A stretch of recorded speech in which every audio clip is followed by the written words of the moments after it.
آل محمد نے ثابت کیا کہ ملک خدا ہمارے پاس ہے، بالکل ہے، یقیناً۔ یہ جتنے قصے اب میں دلیل لے کے آ رہا ہوں، سوچ رہا ہوں کہاں سے لاؤں دلیل۔ اب جو میرے ذہن میں آتی جائے گی میں آپ کے حوالے کرتا جاؤں، مجھے معاف کرنا کہ میں کیسے بتاؤں کہ ملک کس کس کے پاس ہے، ملک کس کے پاس ہے، اور اگر ملک آل محمد کے پاس ہے تو آل محمد نے کیسے ثابت کیا ہے۔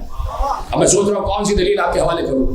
مثلا یہ جتنے انبیاء کے قصے آ رہے ہیں، خدا کی قسم ذرا کبھی منطقی طور پر بیٹھ کر غیر جانبداری سے انسان سوچے کہ یہ جتنے انبیاء کے قصے، انبیاء کے تو بہت بات کی باتیں، ازل کے قصے، ازل کی باتیں۔ مثلا مجھے یہ بتایا جائے کہ اول ما خلق اللہ نوری، کب کا قصہ ہے کہ جب صرف اللہ تھا یا فوراً مصطفیٰ ہوا۔ یہ جو اول ما خلق اللہ نوری کی حدیث ہے کہ کچھ نہیں تھا اور جب اللہ نے خلق کیا تو میرا نور خلق کیا، یہ کس نے بتایا؟ ظاہر سی بات ہے مصطفیٰ نے بتایا۔ پھر کیا کہا مصطفیٰ نے؟ انا و علی من نور واحد، میں اور علی ایک ہی نور سے۔ پھر جو ازل کے قصے چلے ہیں کہ اللہ نے کیسے زمین، کیسے آسمان اور جو کچھ بھی ہے سب کیسے بنایا، یہ سب کس نے بتایا؟ یہ بھی مصطفیٰ مرتضیٰ نے۔ پھر اس کے بعد انبیاء کا ظہور، آدم کے ساتھ کیا ہوا، نوح کے ساتھ کیا ہوا، ابراہیم کے ساتھ کیا ہوا، موسیٰ اور عیسیٰ کے ساتھ کیا ہوا، یہ سب کس نے بتایا؟ یہ بھی مصطفیٰ مرتضیٰ نے۔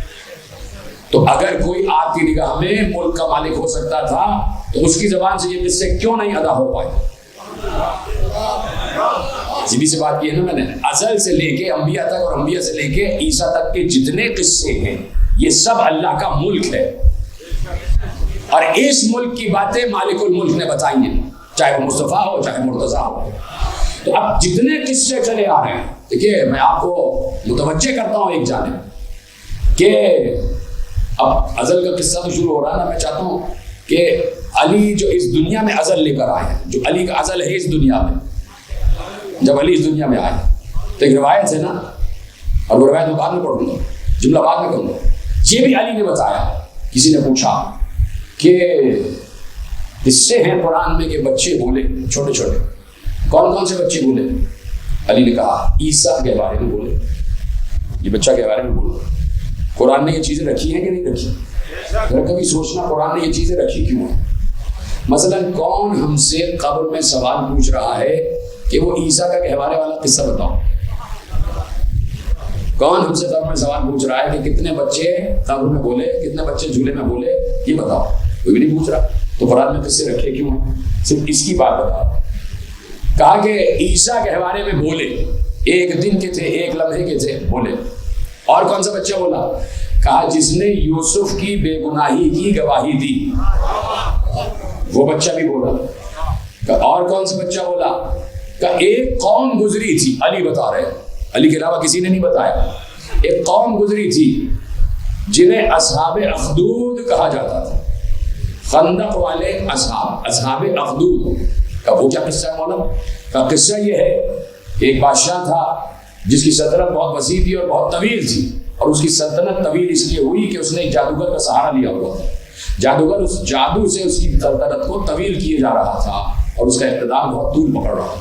جادوگر بوڑھا ہونے لگا، جادوگر نے بادشاہ سے کہا میں بوڑھا ہو رہا ہوں اور اب تو ایسا کر کہ میرا علم کسی کو منتقل ہو جائے، مجھے کوئی ایک نوجوان ایک لڑکا دے دے۔ اس نے ایک لڑکے کو منتخب کیا کہ جادوگر کے شاگرد بن جاؤ تاکہ تم اس کے بعد پھر جادو سے میری سلطنت کو آگے بڑھاتے جاؤ۔ کہا کہ وہ بچہ جو اس کا شاگرد بن گیا جادوگر کا، وہ اپنے گھر سے جہاں سے آتا تھا بیچ میں ایک راہب کا دیر تھا، راہب کا گرجا تھا۔ وہ راہب جب یہ بچہ جا رہا ہوتا تھا جادوگر کے پاس، تو راہب اس وقت درس و تدریس کر رہا ہوتا تھا، اپنے چاہنے والوں کو، ماننے والوں کو درس دے رہا ہوتا، واعظ و نصیحت۔ تھوڑی دیر رک کر وہ بچہ وہ واعظ و نصیحت بھی سن رہا تھا جس میں اللہ کی باتیں، اللہ کے نبی کی باتیں اس کے کان تک پہنچ رہی تھی۔ آہستہ آہستہ اس کی باتوں نے اس پر زیادہ اثر شروع کر دیا، راہب کی باتوں نے، بجائے اس کے کہ جادوگر کی باتیں اثر کرتی۔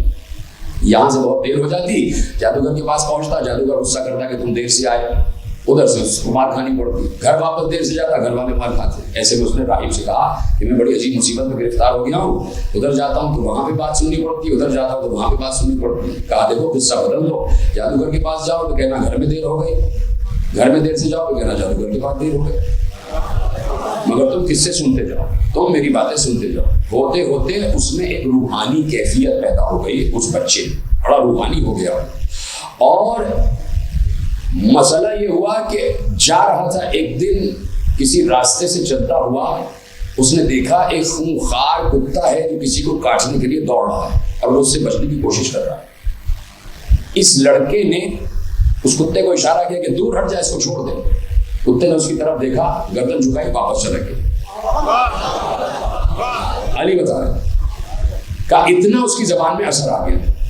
یہ واقعہ لوگوں نے دیکھا اور اس نوجوان لڑکے کی طرف متوجہ ہو گئے کہ یہ تو کوئی بہت بڑا ولی اللہ ہے۔ اسی طرح ایک شخص بہت بیمار ہوا، اس کا علاج نہیں ہو پا رہا تھا، کسی نے بتا وہ بچہ ہے بھائی، اس کی زبان میں اثر ہے، چلو اس کے پاس چلے۔ وہ پہنچے، اس لڑکے نے دعا کی، وہ شخص شفا یاب ہو گیا۔ یہ قصے آہستہ آہستہ بادشاہ تک پہنچے۔ بادشاہ تک پہنچے تو بادشاہ نے کہا اس لڑکے کو بلا، یہ تو وہی لڑکا ہے جو جادوگر سے جادو سیکھنے آتا تھا۔ کہ بتا تیرے ساتھ کیا واقعہ ہوا؟ راہب نے قسم دی تھی کہ کچھ ہو جائے میرے متعلق کبھی نہ بتانا۔ بہت مارا، بہت مجبور کیا، ماں باپ تک کو مارا پیٹا، تو آخر اس لڑکے نے بتایا کہ یہ واقعہ ہوا، میں راہب کے پاس بیٹھتا تھا اور اس کی باتیں سنی، یہ مجھ میں روحانیت ہے۔ راہب کو بلایا گیا، راہب کی گردن کاٹ دی اور کہا اس بچے کو جا کے بھی مار دو، جاؤ اس کو پہاڑ کے نیچے کھڑے کر دو۔ اور اس نے پورا ایک تودا گرا، پہاڑ کے نیچے کھڑے کیا گیا، تودا گرا۔ اس نے خدا سے دعا کی تو وہ جو پتھر بڑا سہارا تھا اس کے پاس، جو اس کو مارنے آئے تھے ان کے اوپر وہ پتھر آئے، وہ سب مر گئے، یہ پھر بچ گئی۔ پھر بادشاہ نے کہا اس کو لے جاؤ سمندر پٹ کر دو، سمندر میں بہا دو۔ جس کشتی میں لے کے گئے اس نے دعا کی، کشتی ڈوب گئی، سارے کشتی والے مر گئے، یہ بچ گیا، یہ پھر کنارے پہ آ گیا۔ بادشاہ پریشان ہو گیا۔ اب اس نے کہا کہ تو جتنے ہیلے بہانے کر لے، تیرے کہنے سے مجھے موت نہیں آئی۔ مجھے تو صرف ایک جملہ کہنا جس کے لیے زحمت دے رہا ہوں، واقعہ اس لیے پڑھ رہا ہوں تاکہ نوجوانوں تک یہ بات پہنچ جائے کہ اصحاب اخدود کا قصہ کیا، تاکہ باتیں آگے پہنچ جائیں۔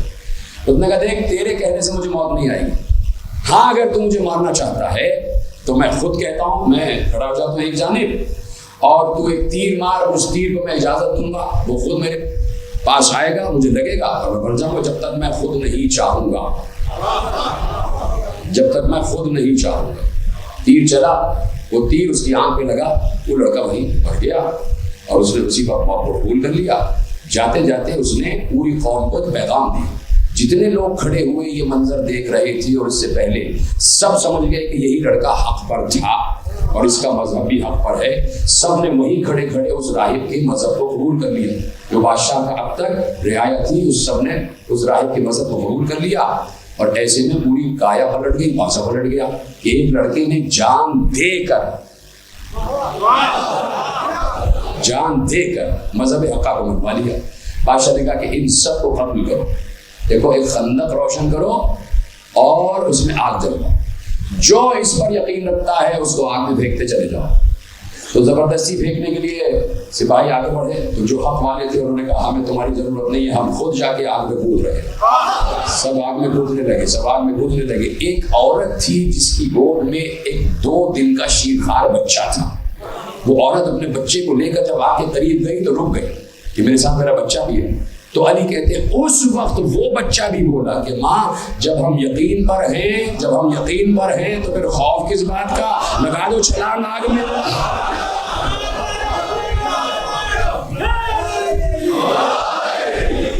توجہ فرمائی نا، کہا یہ وہ بچے تھے جو جھولے میں گہوارے میں شیرخواری کے وقت بولے۔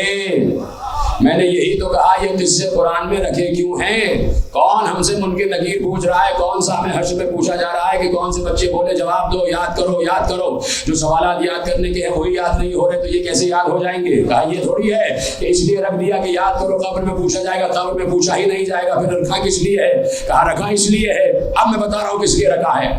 ابو طالب چلے مدینے سے مکے سے سفر کرتے ہوئے شام پہنچ گئے، سفر تجارت پہ جا رہے تھے۔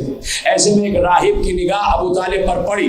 راہب نے سر سے لے کر پیر تک ابو طالب کو دیکھا، گھر سے باہر نکلا، پیچھے پیچھے چلتا رہا، چال کو بھی دیکھ رہا ہے، ڈھال کو بھی دیکھ رہا ہے، رفتار کو بھی دیکھ رہا ہے، گفتار کو بھی دیکھ رہا ہے، چہرے کو بھی دیکھ رہا ہے، شمائل کو بھی دیکھ رہا ہے، ہمائل کو بھی دیکھ رہا ہے، اٹھنا بھی دیکھ رہا ہے، بیٹھنا بھی دیکھ رہا ہے، پیشانی بھی دیکھ رہا ہے، رخسار بھی دیکھ رہا ہے، شانہ بھی دیکھ رہا ہے، ہاتھ بھی دیکھ رہا ہے، قدم بھی دیکھ رہا ہے، آنکھیں بھی دیکھ رہا ہے، کان زبان بھی دیکھ رہا ہے, گفتگو کا انداز بھی دیکھ رہا ہے. ایک بار جب بہت کچھ دیکھ لیا تو رک کر پوچھتا ہے, یہ بتائیے کہاں کے رہنے والے ہیں؟ کہا مکے کے.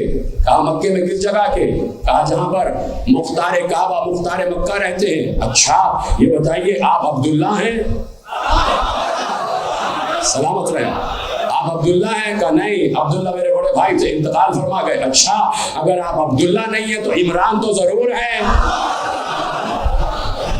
عمران تو ضرور ہے. کہا ہاں میں عمران ابو طالب ہوں. کہا بس میں آپ ہی کی تو تلاش میں تھا, مجھے یقین تھا کہ حضرت عبداللہ اس دور میں زندہ نہیں ہوں گے, اور آپ نے بتا دیا کہ عبداللہ چلے گئے. اور اب میں آپ کو بتاتا ہوں یقیناً عبداللہ کی آغوش میں جو بچے نے پرورش پائی ہے وہ وقت کا نبی ہے. اب آپ جب جائیں مکے تو اس نبی کو میرا سلام کہیے گا, اور سلام کرنے کے بعد کہیے گا اگر قسمت نے موقع دیا تو میں خود حاضر ہوں گا, آپ کے ہاتھوں پر بیعت کروں گا, کلمہ پڑھوں گا. اور سنیے, جب مصطفیٰ کو سلام کر لیجئے گا تو مرتضیٰ کو بھی میری طرف سے سلام کہیے گا, علی کو بھی میری طرف سے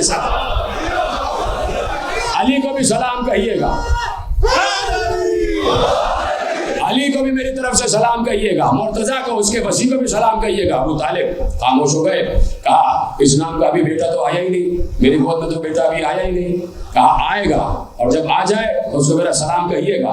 ابو طالب واپس آ گئے, مسکرا رہے تھے, اس لیے کہ ابو طالب کو تو پہلے ہی سے ساری خبریں موجود ہیں, یہ بھی قصے پورے ہیں, آپ سن چکے ہیں. واپس آ گئے, مکے آ گئے, 13 رجب آ گئی, 13 رجب کے بعد 16 رجب آ گئی. 3 دن کا علی ہے, پیغمبر کی آغوش میں ہے, پیغمبر علی کو آغوش میں لے کے باہر آئے. ابو طالب آگے چل رہے ہیں, ابو طالب آگے بڑھے. آگے بڑھ کر پہلے ابو طالب نے مصطفیٰ کو مبارکباد دی. اے مصطفیٰ تمہیں تمہارا بھائی مبارک ہو, اے مصطفیٰ تمہیں تمہارا بھائی مبارک ہو. ایسے میں ہمک کر علی اپنے بابا ابو طالب کی طرف مخاطب ہو کے کہتے ہیں, بابا پہلے اس راہب کا سلام تو مجھے پہنچا دیجئے.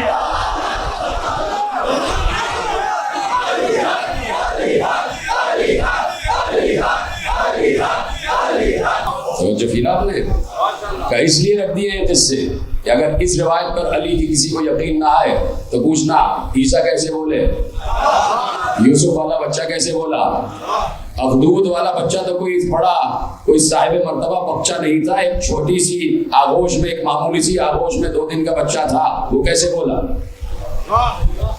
تو جب یہ بول سکتے ہیں جو سب کے سب, جملہ پہنچے گا آپ تک, یقیناً پہنچے گا, تو آپ کو سلامت رکھے.